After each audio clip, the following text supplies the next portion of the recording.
Our objective for parenting is, number one, to create an environment that supports our children's flourishing.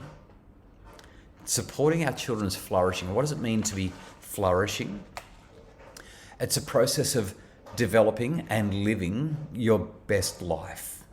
And you'll know that the ing signifies a process. We're not helping them to flourish, we're helping them to be flourishing, because we're going to have ups and downs along the pathway. But flourishing is what we're really looking for here. How can I help my kids to do well consistently? And when we're hitting them, and when we're hurting them, and when we're causing damage through our discipline, they just don't flourish. The research evidence is there that says that they don't, unfortunately. Second thing, our job as parents, our objective is to trust in their individual and intrinsic developmental processes. See, here's the thing. If you raise your children in an environment where values are evident and abundant, if you teach your children, they will learn how to be a good person. And society will actually help them with that as well. Our third objective is to guide, but let go. Paul has almost said the same thing in the chat right there. Empower them to learn and grow. Parents don't learn to be good leaders, so they don't learn how to guide children and discipline by leading. And in fact, Paul, parenting is all about leadership.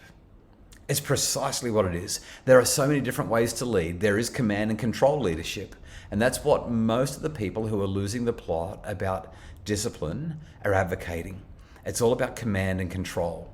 But anyone who's studied leadership at high levels, anyone who's read the research on leadership knows that it's probably the most ineffective way to lead. The best leadership is, I guess, a form of servant leadership, a form of empathic leadership, a form of leadership where we say, what do you need? And how can I support you by creating the environment in which you can flourish? Because if you're flourishing, you don't need me to be disciplining you, other than to do a little bit of teaching and guiding and instructing.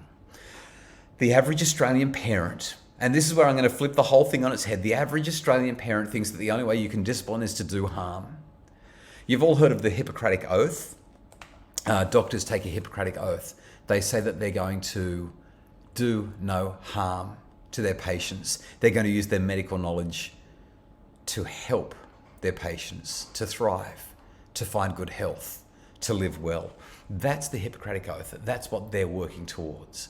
Now, I love that. I think that's profound and powerful. What if we were to bring that into our parenting context? What would we need to do if we're going to do no harm? Normally,